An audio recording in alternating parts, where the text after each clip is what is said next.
Alright mga kabutingting, welcome back ulit sa ating channel.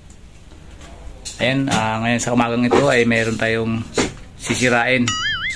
Ayan, sinira na, tapusin na natin. Ayan guys, sinira na ng mga anay.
Tanggalan natin yung nagtakip dito. Ito yun, yung loob makita natin bulok na, so kailangan na natin alisin to. Yan, simento to mga hindi simento. Hirap talaga pag bahay mo ay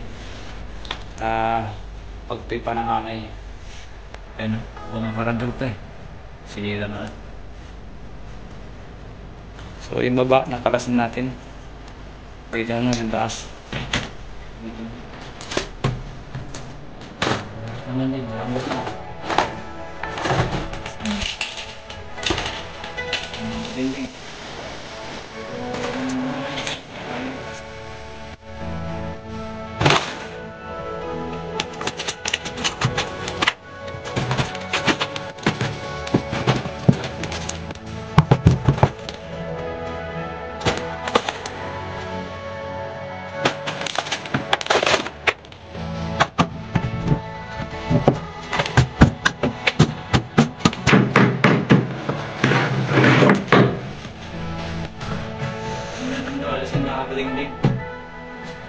dito na siguro maglagay ng rod at sa cortina. Ganun lang siguro.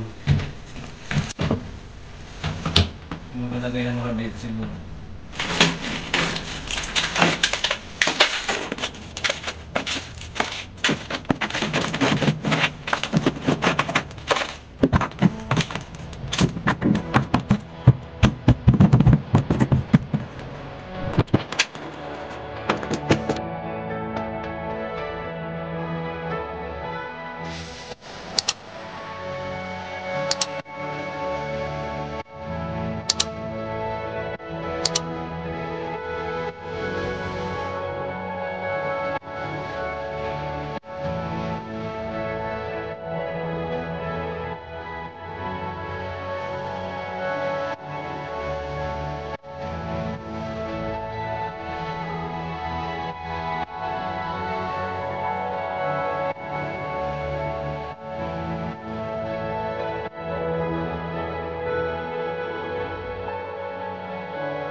Alright mga kabutingting, tanggal na natin lahat ng mga kalat, no?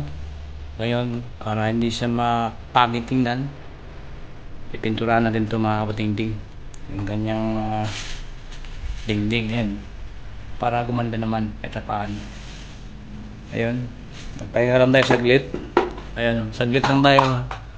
Ayun, bumalik na naman yung araw. Naggawa agad ng tunnel. Ang bilis mga kabutingting. Ang bilis. Bilis nakagawa agad tanin. Lumang pintura na itong ginagamit natin. Ayan. Color niya beads. Beads kulay niyan.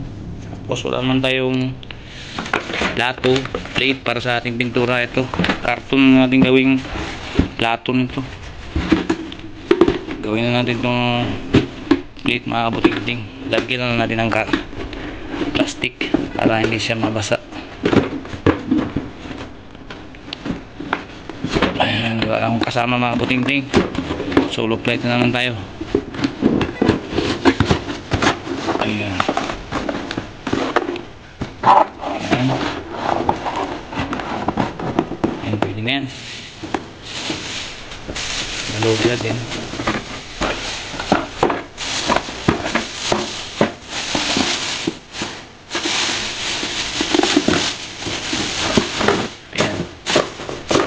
Okay.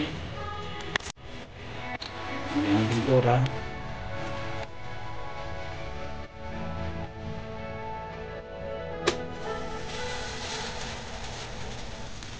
Diba? Okay, doon tayo nauna mga kabutingting. Ayan. Diba? Ganyan ang pag pinahirapan. Ayan, pag walang plate mga kabutingting.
Yan na mga kabutingting.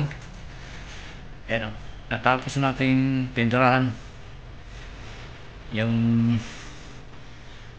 giniba natin na kabinet, no? At paano, kahit iba man yung kulay niya, kasi hindi naman tayo bumibili ng pintura, gamit lang naman to. Kaya importante natanggal natin yung dumi sa parte na yan. So, yun lang mga kabutinding. Maraming salamat sa inyo lahat. Bye-bye!